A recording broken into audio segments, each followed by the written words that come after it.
buenas tardes. Gracias, Glo, gracias SACAF por invitarme una vez más a una conferencia en línea con ustedes. Para mí, el tema de la alimentación en el paciente con enfermedad renal, pero principalmente el paciente pediátrico, me apasiona muchísimo, ya que gran parte de la evolución de la enfermedad renal, de la evolución favorable, que tenga desenlaces clínicos favorables, depende muchísimo de la alimentación.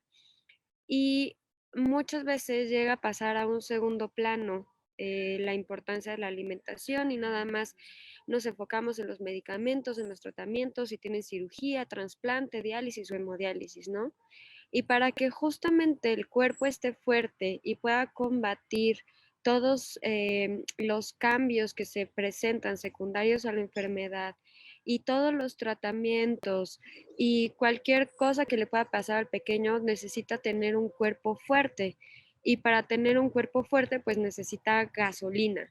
Y la gasolina definitivamente es la alimentación. Hay, así como existe gasolina de baja calidad y de alta calidad, igualitito con la alimentación.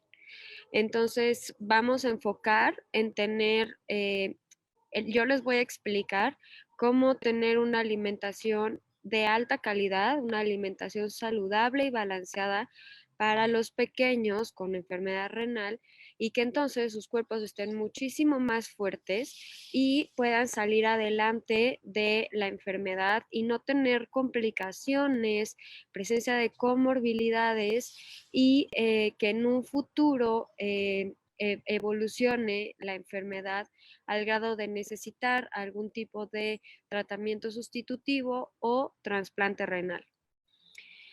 Entonces, pues los temas que vamos a ver durante esta ponencia es, primero les voy a dar una breve introducción por quien todavía no termine de entender sobre la enfermedad renal pediátrica.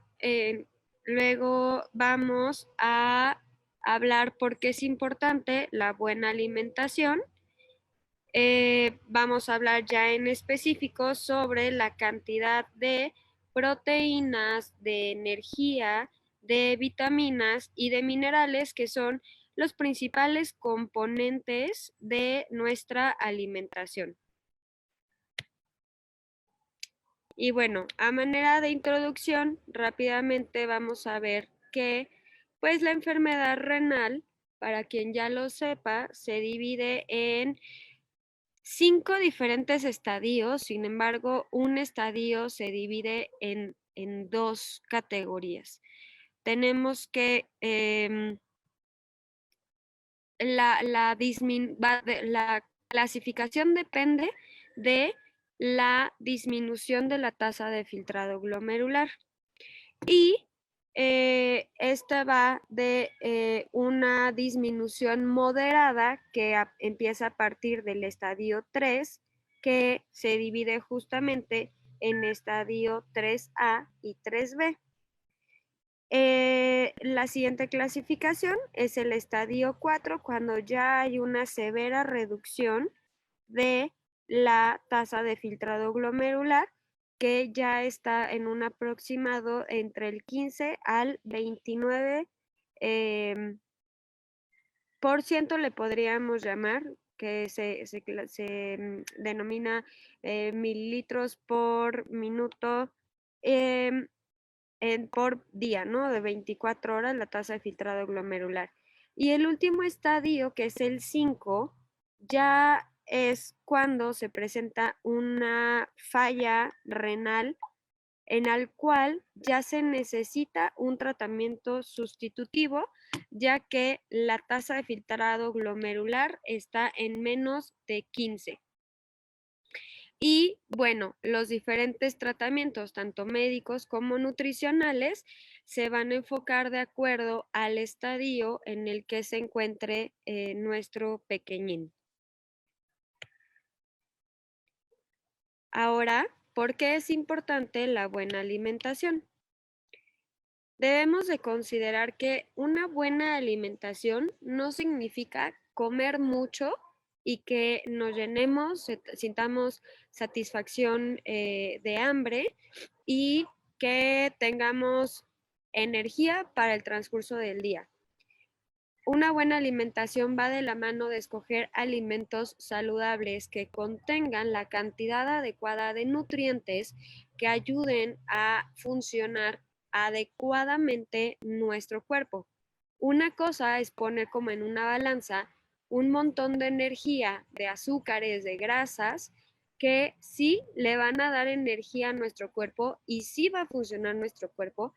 Sin embargo, no va a funcionar adecuadamente porque va a tener algún tipo de deficiencia, ya sea de vitaminas, de minerales o el exceso o es un exceso de energía o es un aporte de energía que se da muy rápido y se desgasta muy rápido.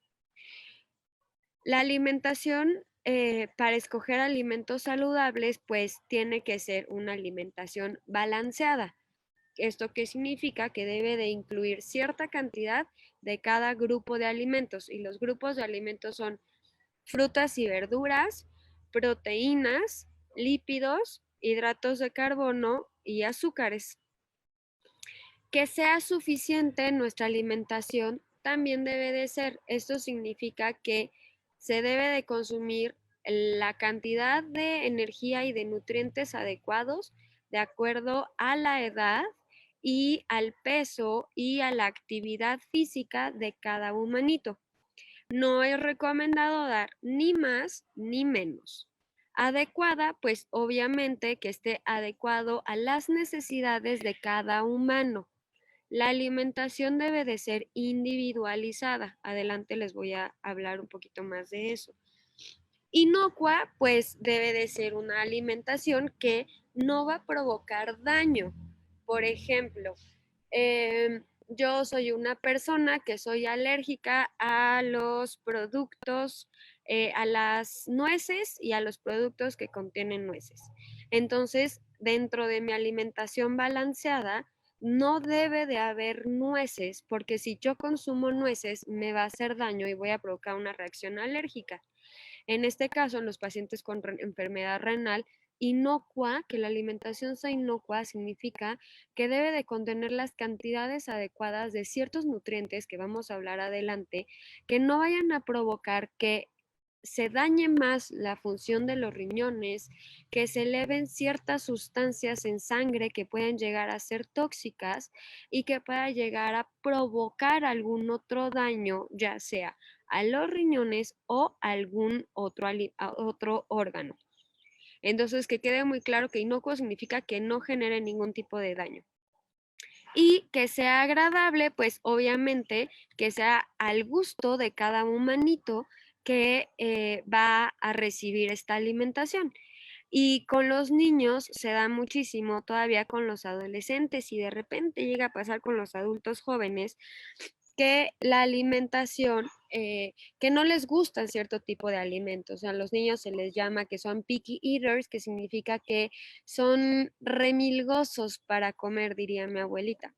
Entonces, pues no los vamos a obligar a que consuman ciertos alimentos porque no son de su agrado. Sin embargo, sí los vamos a incentivar que de diferentes formas culinarias los vayan probando hasta que llegue el momento en el que ya los integren a su alimentación habitual.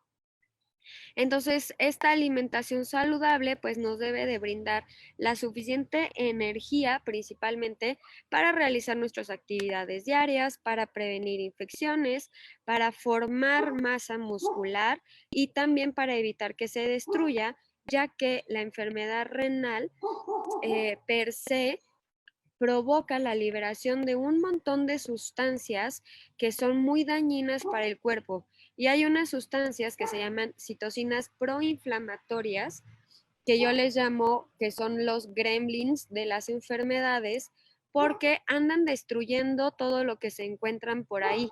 Y en este caso, en relación a las proteínas, a la masa muscular, Cuando hay descontrol de la enfermedad, las citocinas proinflamatorias incrementa en número, en cantidad, andan volando por todo nuestro sistema y provoca que la masa muscular se comience a destruir. Entonces, una alimentación saludable nos va a ayudar también a evitar un poquito que se destruya esta masa muscular. Obviamente nos va a ayudar a mantener un peso saludable medido a través del índice de masa corporal. Sin embargo, para pacientes pediátricos lo medimos más a través del peso para la talla, talla para la edad y peso para la edad y de acuerdo a su crecimiento lineal. Sin embargo, debemos de estar muy enfocados siempre en evitar el desarrollo de sobrepeso u obesidad o todo lo contrario, la presencia de algún tipo de desnutrición o bajo peso. Y obviamente vamos a prevenir también que evolucione la enfermedad renal porque le vamos a dar al cuerpo toda la gasolina necesaria para que, aunque sea un poquito, el cuerpo llegue a estabilizar los daños producidos por la enfermedad renal y evitar que ésta comience a disminuir más la tasa de filtración glomerular y que se presenten comorbilidades o efectos secundarios de la enfermedad. Y obviamente no nada más vamos a mantener un peso saludable, sino que con la alimentación vamos a promover el crecimiento lineal, cosa que con los niños con enfermedad renal se ve muy bloqueado. Entonces, cuando está en parámetros adecuados el control de la enfermedad renal, más una alimentación saludable y balanceada, nuestros niños crecen ligeramente, pero crecen. Esta frase se las pongo porque no existe como tal un plan de alimentación generalizado o único que sea adecuado para los pacientes con enfermedad renal. Como les había mencionado, este plan, la alimentación o el plan de alimentación de nuestros pacientes debe de ser individualizado y principalmente individualizado de acuerdo al estadio de la enfermedad renal o al tipo de enfermedad renal, ya que en los pacientes pediátricos se presentan diferentes tipos de enfermedades renales.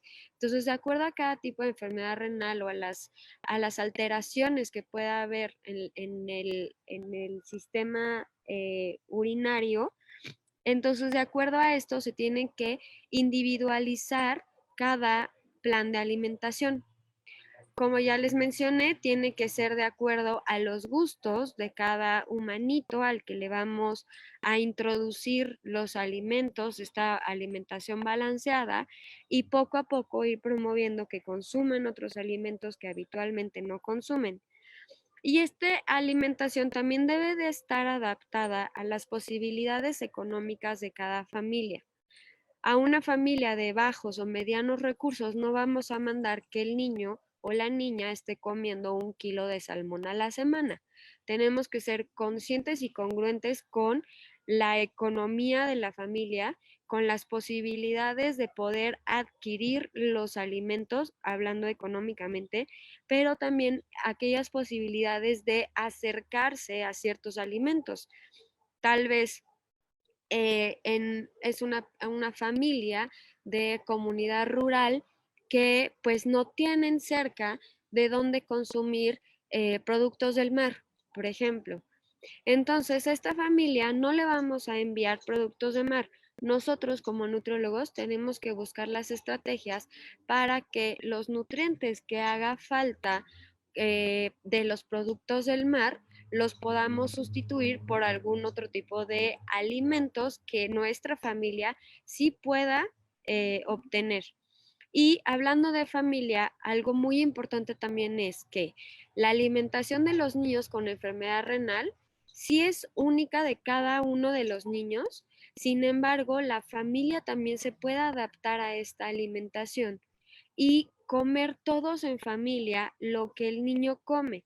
Si el niño tiene demasiada restricción de sodio, por ejemplo, de sal, y la familia sí puede consumir sal y está acostumbrada, entonces que consuman los mismos alimentos, solamente que los niños con la restricción de sodio que tienen y los de la familia sí con su consumo normal, moderado, lo recomendado, que no sepa súper salada la comida, de sodio, y que el niño no se sienta excluido, porque llega a pasar muchas veces esto, que al niño o a la niña le hacen su alimentación especial y se sienten excluidos a la hora de comer y comienzan a rechazar los alimentos. Entonces es súper, súper importante hacer una inclusión de la alimentación para que nuestro pequeña o pequeño no se sienta que su enfermedad la está provocando también ser excluida del ambiente de alimentación familiar. Y obviamente promover que coman la familia en conjunto. No es recomendado tampoco, a menos que tenga algún problema inmunológico, que tenga que estar aislado nuestro pequeñito, solamente así debe de comer en algún otro lado. Si no tiene ningún problema que necesite estar aislado, entonces no hay ningún otro motivo ni razón por qué aislar a los pequeñitos a comer en alguna otra habitación y que la familia coma en algún otro lado, en el comedor, por ejemplo, y que el niño come en su recámara. Ahora, habitualmente se restringen ciertos alimentos a los pacientes con enfermedad renal. Y lo que pueda o no comer va a cambiar con el tiempo y va a depender de la función renal, de cómo está estabilizada, todos los minerales y todas las sustancias de producción de tóxicos, y todos las sustancias que están formando la sangre, que algunas se elevan, otras se disminuyen, sodio, potasio, fósforo, cloro, magnesio, ácido úrico, urea, creatinina. De acuerdo a todos estos parámetros, se va a adaptar la alimentación del niño o de la niña. Entonces, cada cierto periodo de tiempo va a tener diferentes cambios dietéticos y ciertas restricciones o algunas otras. Entonces, también va a depender del crecimiento y de la presencia de comorbilidades. Esperemos que siempre buscamos que no se desarrollen, pero pueden llegar a desarrollar diabetes, hipertensión, algún tipo de dislipidemia, que es colesterol o triglicéridos o algún otro lípido elevado en sangre, sobrepeso u obesidad o también desnutrición. Entonces, estas adaptaciones de la alimentación las tenemos que llevar también de la mano con un profesional de la salud que ayude a los pequeñines a entender por qué se está cambiando su alimentación, por qué de un momento a otro debe de dejar de consumir ciertos alimentos y mostrarles también que es por un cierto periodo de tiempo. En cuanto se estabilicen ciertas cositas de su cuerpo, van a poder volver a consumir ciertos alimentos que a lo mejor podrían llegar a ser hasta sus favoritos. Y recordarles siempre que su enfermedad es muy variada y que eso va a provocar también variación en su alimentación. Ahora, las bases principales de la alimentación saludable, como ya se las había mencionado tantito, pues es aportar una adecuada cantidad de energía a través de un cálculo dietético que nos diga la cantidad de calorías totales que debe de consumir en el transcurso del día nuestro pequeñín. Y esta cantidad de energía, de calorías totales, pues se tiene que dividir en tres diferentes grupos muy importantes, que son el grupo de los hidratos de carbono o los carbohidratos, que incluye los cereales, que incluye los vegetales, que incluye las frutas, el grupo de las proteínas, que principalmente incluye proteínas de origen animal. Sin embargo, también hay proteínas de origen vegetal y productos lácteos y los lípidos, que son los alimentos, que son los aceititos con los que cocinamos o los aceites con los cuales aderezamos nuestras ensaladas o algunos alimentos, y semillas, nueces, pepitas, pistachos, cacahuates, oleaginosas como los aguacates.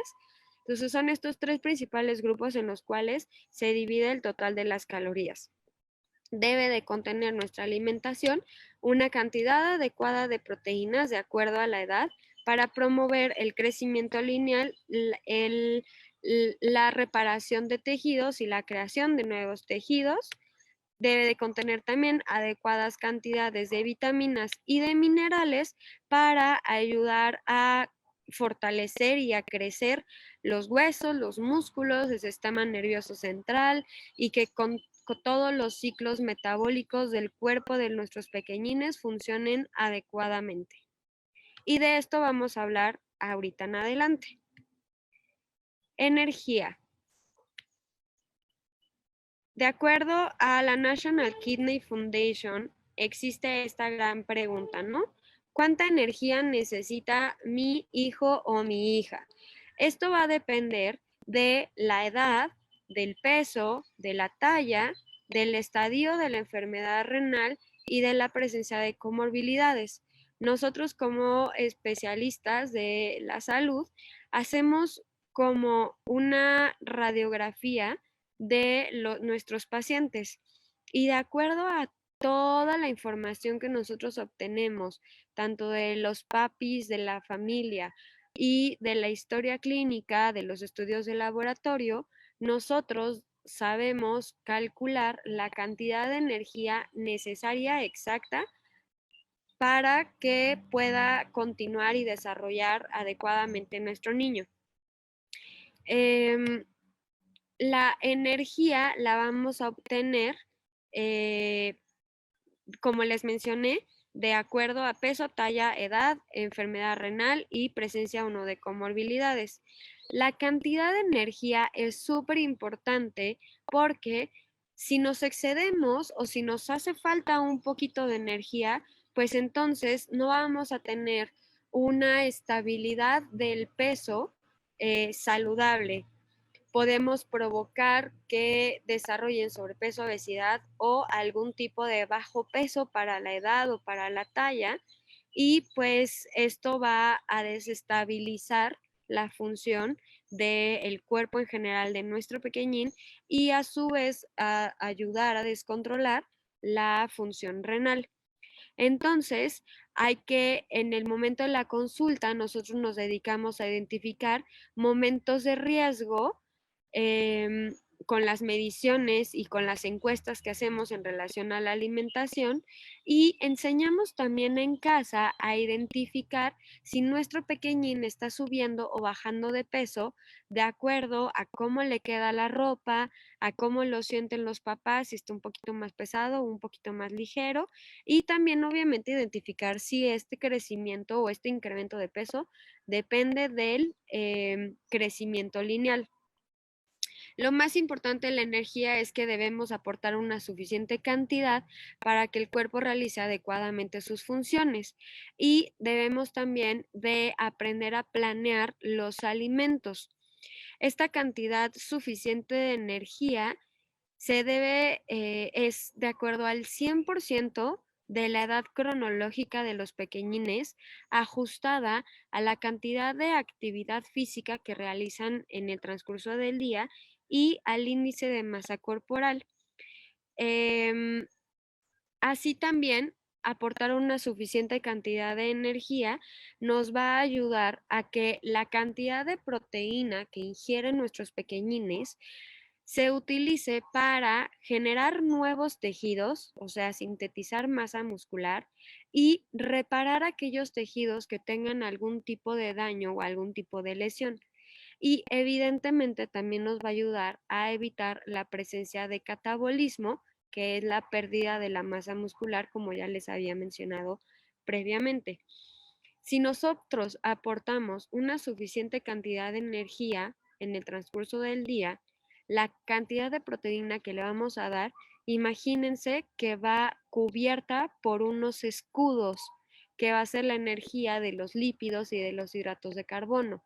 Y estos van a entrar como la principal línea de batalla con unos escudos al metabolismo, protegiendo la proteína. El metabolismo va a comenzar a utilizar las fuentes de hidratos de carbono y de lípidos como fuente de energía, y en cuanto aparezca la proteína en el escenario de la batalla, va a ser utilizada para síntesis proteica y reparación de tejidos, más no para aportar o cubrir el déficit de energía que pudieran llegar a tener los pequeñines. Hay diferentes estrategias dietéticas para poder incrementar el aporte energético, y esto se llama incrementar la densidad energética, y la podemos incrementar a través de dos diferentes grupos de alimentos muy importantes: los lípidos y los azúcares. A mí definitivamente, y a la mayoría de mis colegas nutriólogas, y Glo no me va a dejar mentir, nos gustan muchísimo más los lípidos que los azúcares, hablando de la enfermedad renal, ya que los azúcares, pues, no son un alimento realmente saludable. Si damos una miel de abeja, no la podemos comparar en relación a la cantidad de nutrientes con una miel de caro, por ejemplo, ¿no? Una miel de azúcar que la venden en el supermercado. Una miel de abeja sí contiene nutrientes, la otra miel no. Sin embargo, todos los azúcares en la enfermedad renal no funcionan tanto, ya que hay unos bloqueos metabólicos que provocan que el cuerpo de nuestros pequeñines no pueda metabolizar o digerir adecuadamente los azúcares, y estos comienzan a elevarse en sangre y a convertirse en unos lípidos que se llaman triglicéridos.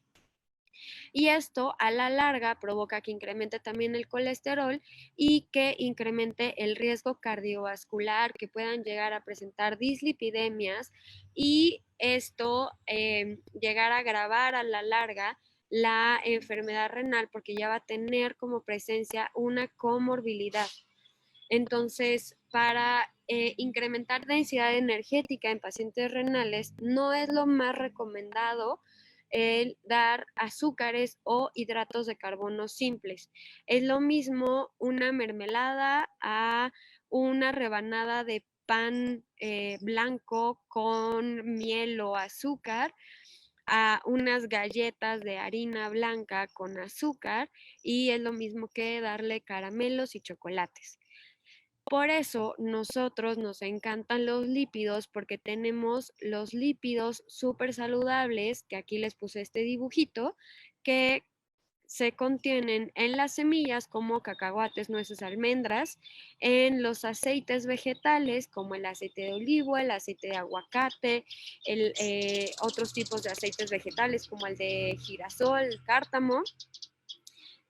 Alimentos como el aguacate, que en México, gracias a nuestro clima hermoso, abunda el aguacate y podemos consumirlo habitualmente, y otros tipos de lípidos como los pescados.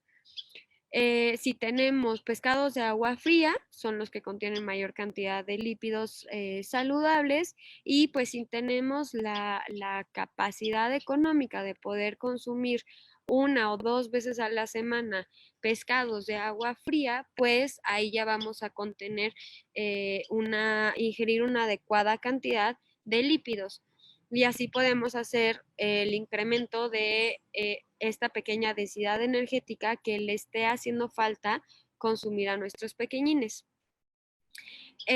También debemos de aprender a balancear el consumo de vegetales y de frutas.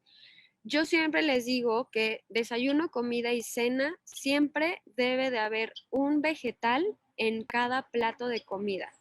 Y esto me refiero a que en el desayuno, en vez de huevito con jamón, que es proteína con proteína, huevito con calabaza, por ejemplo, huevito con zanahoria, huevito con espinacas, dependiendo también de cada persona, de cada pequeñín. Pero ahí tenemos una proteína con un vegetal. A la hora de la comida no se nos puede olvidar para nada que siempre debe de haber vegetales. ya sea a forma de un platillo de entrada, como una ensalada o una sopa de verduras, o acompañando el platillo principal, como vegetales cocidos o otra pequeña ensalada o que esté dentro de nuestro guisado. Y las frutas, pues también se debe de controlar el consumo de acuerdo a las cantidades que debe de consumir cada pequeñín.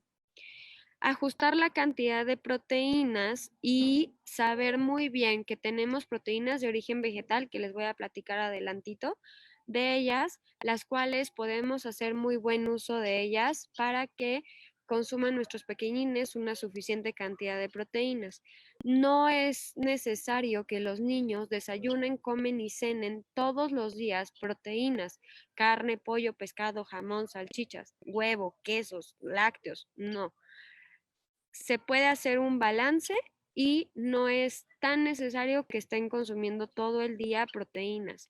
Acuérdense que se debe de consumir, se debe de cubrir el total de energía en los 3 diferentes grupos de alimentos. Y una estrategia dietética súper importante es la planificación de los alimentos. Puede ser semana por semana o día por día, planificar qué es lo que van a consumir los pequeñines, tener los alimentos ya sea preparados o nada más en el refrigerador para prepararlos cada día, pero esta planificación nos va a ayudar a que se tenga un adecuado apego al plan de alimentación, a los cambios dietéticos, y esto a la larga nos va a favorecer en relación a la funcionalidad renal. Las proteínas. Acuérdense que les mencioné que existen proteínas de origen animal y proteínas de origen vegetal. Las proteínas como tal son un nutriente súper necesario que el cuerpo ocupa para sintetizar masa muscular, reparar tejidos, crecer y combatir infecciones. De acuerdo a las guías Kadoki, se recomienda que el ajuste proteico debe de hacer de acuerdo al estadio de la enfermedad para evitar el incremento de metabolitos de desecho, y nos va a ayudar también a evitar que evolucione la enfermedad renal. Si damos proteína de más, se producen más metabolitos de desecho, que es la urea, el ácido úrico y las toxinas urémicas que se producen por la metabolización de estos, y entonces este exceso va a provocar que evolucione la enfermedad. Eso significa que disminuya aún más la tasa de filtración glomerular hasta que pueda llegar a necesitar un tratamiento sustitutivo. Entonces, se debe de indicar la cantidad adecuada y lo que indique el profesional de salud, en este caso el nutriólogo, debemos de consumir esa cantidad de proteína. Y si se siente que es poquita la cantidad de proteína, hay que confiar en esa cantidad de proteína porque es la necesaria para que el pequeñín crezca y para que se mantenga estable la funcionalidad renal y no evolucione para mal. Los aportes de proteína, de acuerdo a los diferentes estadios de la enfermedad renal, son un poco similares. Cuando nuestros pequeñines están en un estadio 3, se recomienda dar del 100 al 140% de la ingesta diaria recomendada. Cuando disminuye la tasa de filtración glomerular y pasa de estadio 3 a estadio 4, este aporte proteico, si se dan cuenta, disminuye ligeramente. Va del 100 al 120% de la ingesta diaria recomendada.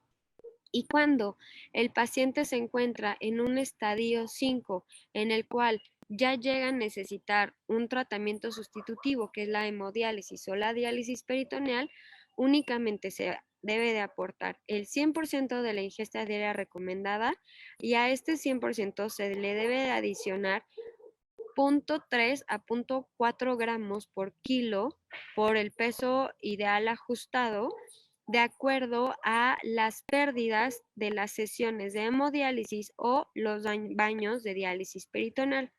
Y lo recomendado es que esta cantidad que se adicione, mínimo el 50% de esos gramos de proteínas deben de ser de proteína de alto valor biológico. Y se debe de estar evaluando constantemente el estado nutricional de los pequeñines, ya que es un parámetro necesario para evaluar la presencia de desnutrición, de alguna lesión metabólica o alguna alteración metabólica, o si los niños llegan a presentar algún momento de hospitalización o algún tipo de cirugía que pueda llegar a desestabilizar metabólicamente su cuerpo y alterar el estado nutricional, entonces debemos estar evaluándolo para hacer los ajustes pertinentes en relación al aporte de energía y en este caso al aporte de proteína. Ahora, ¿qué diferencia hay entre las proteínas de origen animal y las proteínas de origen vegetal? Las proteínas de origen vegetal, que son las del lado izquierdo, contienen una proporción elevada de cisteína, prolina, serina y ácido glutámico. Disminuyen la producción de toxinas urémicas, la P-crecil, sulfato, induxil, sulfato, y son ricas en potasio, magnesio, ácido fólico y vitamina C. Las proteínas de origen vegetal son neutras, lo que significa que reducen la carga ácida, mejorando los estados de acidosis o evitando los estados de acidosis. Por lo contrario, las proteínas de origen animal tienen una predominancia ácida, lo que puede llegar a provocar el incremento de la carga ácida. Y si nuestro pequeñín ya tiene acidosis o habitualmente llega a estar en un estado acidótico, pues entonces hay que considerar ajustar el aporte proteico para evitar que esta carga ácida me pueda llegar a provocar que no se controle esta acidosis. Las proteínas de origen animal, una gran ventaja que tienen es que contienen todos los aminoácidos esenciales.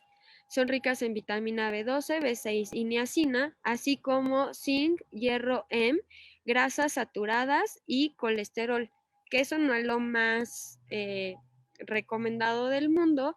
Sin embargo, son necesarias para la funcionalidad adecuada de nuestro cuerpo, principalmente el colesterol y las hormonas.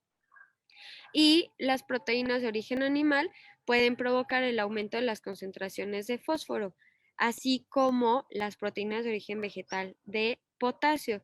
Sin embargo, cuando se dan aportes adecuados tanto de una como de otras, supongamos que tenemos un 50% proteínas de origen vegetal y otro 50% proteínas de origen animal, vamos a tener un balance entre el aporte de fósforo y el aporte de potasio, de los aminoácidos esenciales, de las vitaminas y minerales, así como de disminución de la producción de toxinas urémicas y otros micronutrientes que contienen las proteínas de origen vegetal.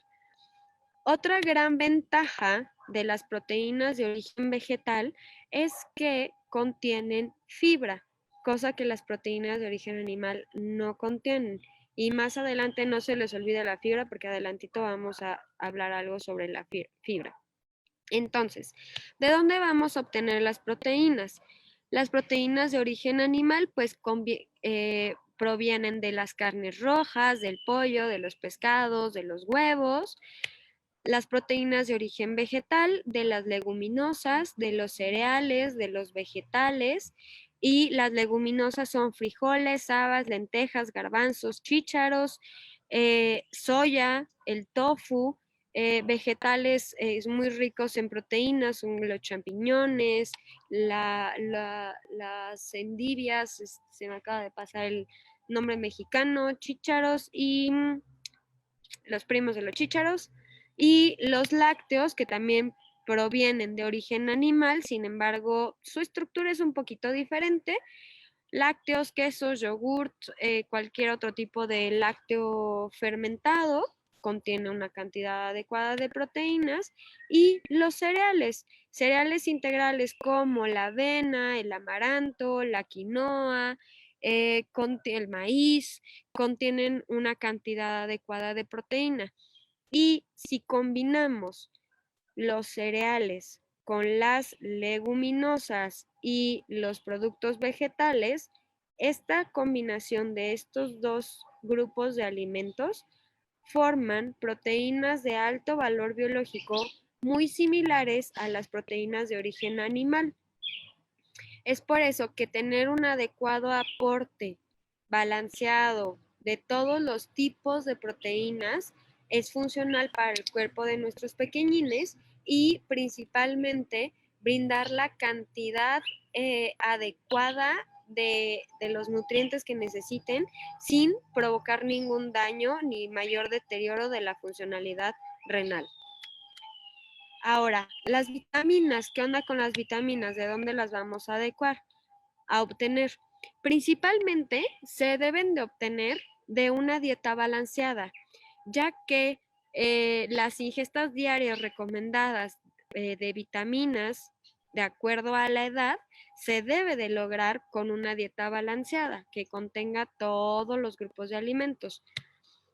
Sin embargo, en los pacientes con enfermedad renal llega a haber cierta restricción de alimentos. Cuando se restringen los alimentos de origen vegetal, se puede presentar deficiencia de vitaminas del complejo B, zinc y hierro, por lo que es recomendado suplementar. Esta suplementación no debe de ser de voy a la farmacia y me compro un multivitamínico para mi pequeñito. Esta suplementación debe de hacer de acuerdo a los parámetros séricos de cada pequeñín y a la indicación médica o de un nutriólogo que sea especial para cada uno y de acuerdo al déficit que tiene cada pequeñín. Y hay que evitar los suplementos herbales, ya que muchas veces, como todo esto tiene que pasar por los riñones, algunas hay hierbas que son nefrotóxicas. Entonces, no es recomendado estar consumiendo suplementos herbales. Es importante, hay dos vitaminas muy importantes que se ven alteradas en relación a la funcionalidad renal. Una de ellas es la vitamina D, que es la vitamina del sol. La vitamina D disminuye conforme disminuye la síntesis de la vitamina D, perdón, disminuye conforme va disminuyendo la tasa de filtración glomerular. Es muy importante estar checando constantemente la vitamina D, ya que tiene mucha implicación sobre el metabolismo mineral óseo, sobre los tejidos y el sistema inmunológico. Se ha demostrado que bajas concentraciones de vitamina D es un factor de riesgo para la presencia de infecciones y problemas autoinmunes. Estos son un ejemplo de alimentos ricos en vitamina D. Sin embargo, se recomienda en los pacientitos con enfermedad renal la suplementación de vitamina D, que puede ir de 2.000 hasta 8.000 unidades internacionales de vitamina D, pero esto va a depender de la evaluación metabólica y del metabolismo mineral óseo de cada paciente y la indicación recomendada por un especialista. Y otra importantísima vitamina es la vitamina K, que es muy raro que se hable de la vitamina K, ya que es una vitamina que se sintetiza a nivel intestinal a través de la microbiota intestinal. Los pacientes con enfermedad renal padecen de una cosa que se llama disbiosis intestinal o disbiosis en general.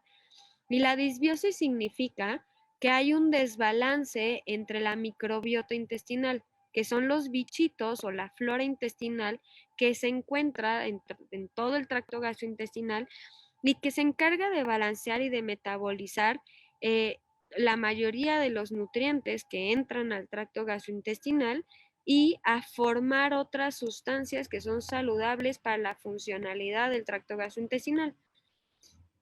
Normalmente, los pacientes con enfermedad renal presentan esta alteración de las bacterias del tracto gastrointestinal y no sintetizan vitamina K. Y la vitamina K tiene una tarea muy importante que ayuda a constituir los huesos y los tejidos saludables, así como a través de la síntesis de ciertas proteínas. Y también a través de síntesis de otras proteínas nos ayuda a mantener a la sangre en un estado de coagulabilidad funcional. Entonces, aquí es cuando tenemos que recordar lo de la fibra. La microbiota intestinal se, se debe de establecer adecuadamente con un aporte adecuado de fibra, ya que la fibra, que es un prebiótico, es el sustrato, se podría decir que es el alimento adecuado de los bichitos, ya que los bichitos se encargan de fermentar la fibra para producir unas sustancias que se llaman ácidos grasos de cadena corta, y estos ácidos grasos de cadena corta son saludables, son el alimento preferido, es como darle oro a las células intestinales. Y así es como se mantiene un estado de eubiosis, que es la estabilidad entre los microorganismos del tracto gastrointestinal y que haya más microorganismos buenos que microorganismos malos. Entonces, dar un adecuado aporte de fibra a través de los productos de origen vegetal, que son cereales, vegetales, frutas y leguminosas, vamos a promover una salud intestinal. Otra cosa que podemos hacer también, así como suplementar vitaminas y minerales, es suplementar algún producto que contenga fibra, que en este caso les puse este ejemplo de Rabil, que es un jugo simbiótico que también tiene una presentación en cápsulas, que contiene un prebiótico que es la fibra, junto con un probiótico que es un bichito que va a ayudar a estabilizar la microbiota intestinal. Y seguro muchos han escuchado hablar de los probióticos y de los prebióticos y de los simbióticos. Entonces, es recomendado para los pacientes con enfermedad renal dar también un tratamiento de algún simbiótico, si se pudiera, mucho mejor, porque ahí tenemos dos en uno, o de probióticos, dependiendo de cada paciente, evidentemente, para estabilizar junto con los alimentos la microbiota intestinal. Y vamos a ver por último los minerales, que son otros nutrimentos que son necesarios para controlar, son necesarios que se tienen que controlar, perdón, para evitar el incremento de concentraciones de estos minerales en la sangre, y que también son necesarios para la función adecuada del metabolismo y el desarrollo adecuado y el crecimiento de nuestros pequeñines. Todo el mundo ha escuchado hablar del sodio.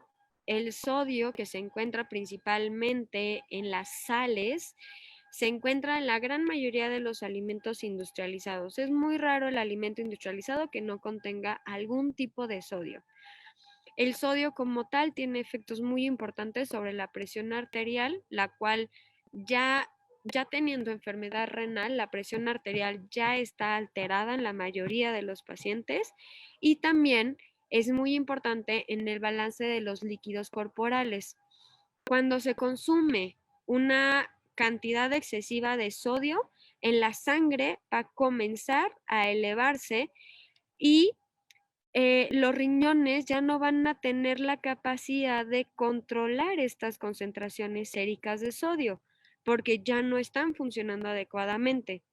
Entonces, este sodio va a comenzar a elevarse en sangre, y esto nos va a provocar un incremento de la presión arterial y presencia de edema, porque los líquidos corporales no van a salir y se van a quedar acumulados dentro del cuerpo, y esto va a provocar la típica hinchazón que conocemos de los pacientitos con enfermedad renal. Entonces, una forma muy importante de controlar tanto la presión arterial como el edema es controlando las cantidades de sodio. ¿Qué recomendaciones tenemos para el sodio? Pues principalmente evitar alimentos industrializados. A la hora de cocinar, esto es para las mamis, y obviamente para los papás que también cocinan los alimentos de sus hijos, o si están escuchando pacientitos jóvenes, adultos jóvenes, adolescentes, deben de evitar el consumo de todo tipo de condimentos y salsitas y aderezos como la salsa de soya, la salsa teriyaki, la catsup, la sal con ajo, la sal de cebolla, la sal con pimienta, la sal con no sé qué, cualquier tipo de aderezo industrializado, ya que estos alimentos contienen un montón de sodio en su composición. Otro tipo de alimentos son los alimentos enlatados y los alimentos congelados. Mm, la National Kidney Foundation dice que se puede consumir estos alimentos si contienen un letrero que diga bajo en sodio. Sin embargo, ¿qué tanto es bajo en sodio? Obviamente, estas indicaciones ya son individualizadas de acuerdo a cada paciente, la cantidad de sodio que pueden consumir, y esto va en la cantidad de saber qué tanto es bajo en sodio, pues va también de la mano de la educación nutricional. No hay que confiar de los productos industrializados, ya aunque digan bajo en sodio, contienen otro tipo de sales, como pueden ser sales de potasio. Entonces, no les va a hacer daño por el sodio, pero sí les va a hacer daño por el potasio. Yo la verdad es que recomiendo evitar todo tipo de alimentos industrializados. Ya sé que vivimos en una era de alimentos industrializados y que nos ayudan a facilitar muchísimo la preparación de los alimentos. Sin embargo, hay que aprender a poner un poquito en una balanza. Obviamente, a enseñarles nosotros a ustedes, los pacientes, qué alimentos industrializados sí y en qué cantidades sí los pueden llegar a consumir y con qué diferencia de tiempo, ¿no? Con qué periodo de temporalidad lo pueden estar consumiendo los pequeñines. Sin embargo, hay que tener muy, muy grabado en la mente que todos los productos industrializados o una gran mayoría de los productos contienen cierto tipo de minerales o cierto tipo de nutrientes o ingredientes, más que nutrientes, son ingredientes que no son los más saludables para nuestros pequeñines.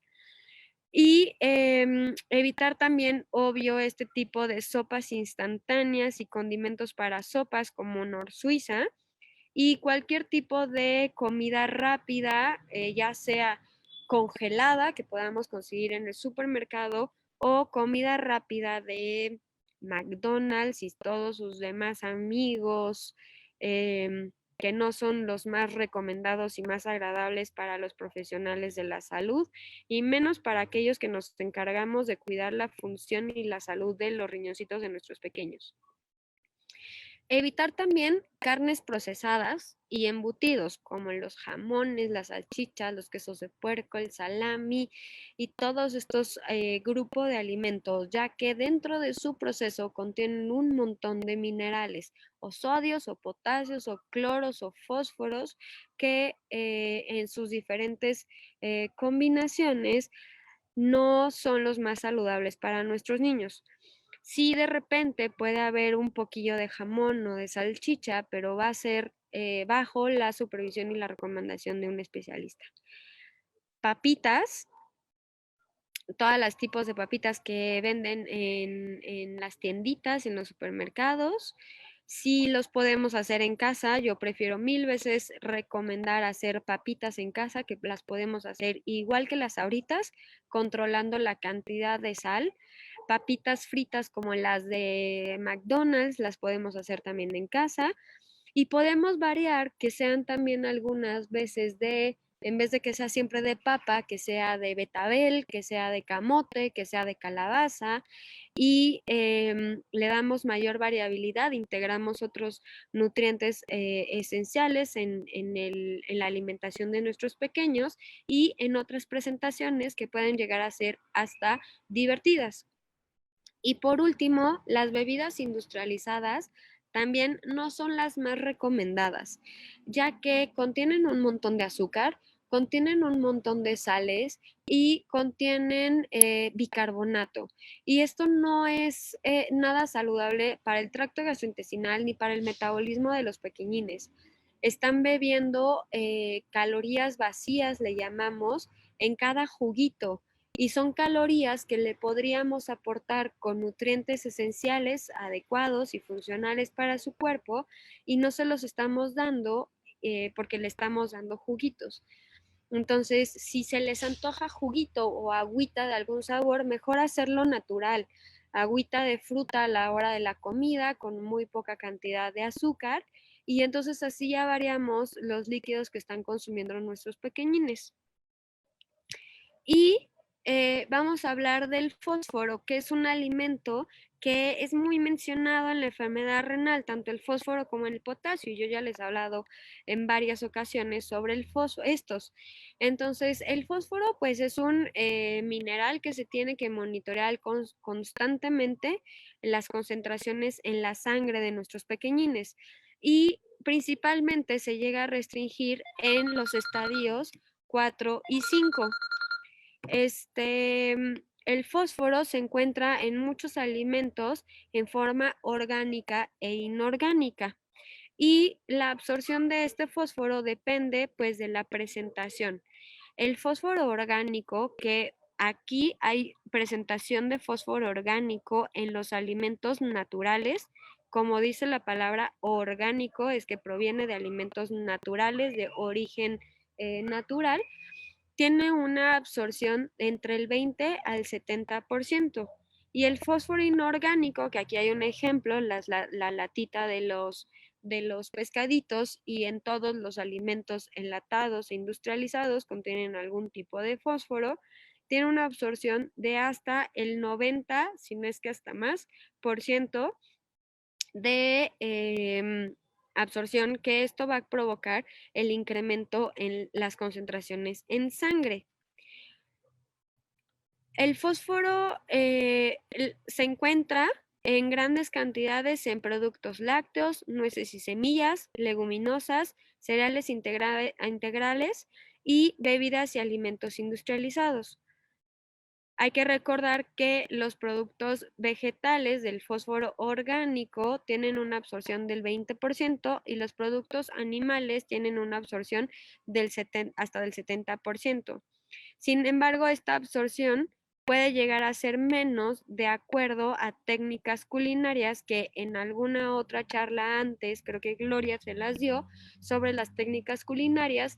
Ya sabrán lo que se debe de hacer sobre el sobre el remojo, o la doble cocción, o los picados finos, para ayudar a que se elimine un poco más de fósforo, y entonces esta absorción principalmente de los vegetales sea menor de este 20%, y de los animales sea menor de este 70%. Y el fósforo inorgánico, que su absorción puede ser mayor del 90%, que se encuentra en alimentos industrializados, se encuentra de estas diferentes formas: fosfato monocálcico, fosfato dicálcico, fosfato de sodio, polifosfato, y seguro cada día o cada mes llegan a presentarse o aparecer nuevas formas de fosfatos en los alimentos, y hay que tener mucho cuidado que buscar que no contengan alguna en los ingredientes alguna palabra parecida a algo con fosfato, fósforos o trifosfato, lo que sea. Cuando las concentraciones de fósforo en sangre llegan a incrementar los 4.5 miligramos, se debe de comenzar a hacer una restricción, que puede ser de 800 a 1000 miligramos por día. Y esta restricción pues ya se debe de ver e indicar de acuerdo con la ayuda de un profesional de la salud. El potasio, que es el otro mineral que normalmente también se eleva en concentraciones séricas, tiene una importantísima acción, que es que ayuda a la contracción de los músculos. Y hay que recordar que el corazón es un músculo. Entonces, si restringimos totalmente el potasio, la funcionalidad del corazoncito de nuestro pequeñín se va a ver alterada en algún momento. O si consumen también exceso de potasio, pues aparte de que se van a elevar las concentraciones de potasio en sangre, también se va a llegar a alterar la contractibilidad muscular y del corazón. Hay que pensar en que para restringir los alimentos ricos en potasio, hay una recomendación que dice que es que preferir mejor restringir los alimentos altos en potasio porque están divididos en bajo aporte de potasio, moderado aporte de potasio y alto aporte de potasio. Entonces, cuando se necesite restringir, únicamente restringimos los que son de alto contenido en potasio y indicamos técnicas culinarias para la cocción y elaboración de los alimentos, que es la congelación, el remojo y la doble cocción. Y obviamente vamos a estar vigilando constantemente las concentraciones séricas de potasio que no disminuyan o incrementen de acuerdo a las restricciones dietéticas que nosotros indicamos. Y por último, tenemos que los alimentos que contienen potasio son en frutas y vegetales, plátanos, melón, naranja, papas, jitomate, frutas secas, semillas, aguacate, vegetales oscuros, semillas secas y leguminosas. En los lácteos tenemos leche, yogur y quesos y todos los productos industrializados, los sustitutos de sal, los literal que dicen que no tiene sal o que es un sustituto de sal, la sal que contiene es potasio, carnes procesadas y congeladas, aderezos, sazonadores y condimentos. Estos alimentos, frutas y vegetales, principalmente semillas, frutas secas, aguacates, vegetales oscuros, leguminosas, van a decir, y entonces, ¿por qué si contienen potasio lo recomienda como un aporte proteico de origen vegetal saludable?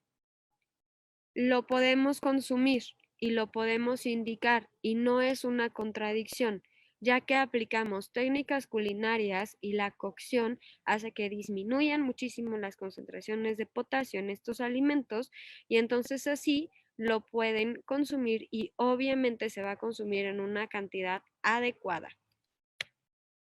Y eso sería todo por el día de hoy.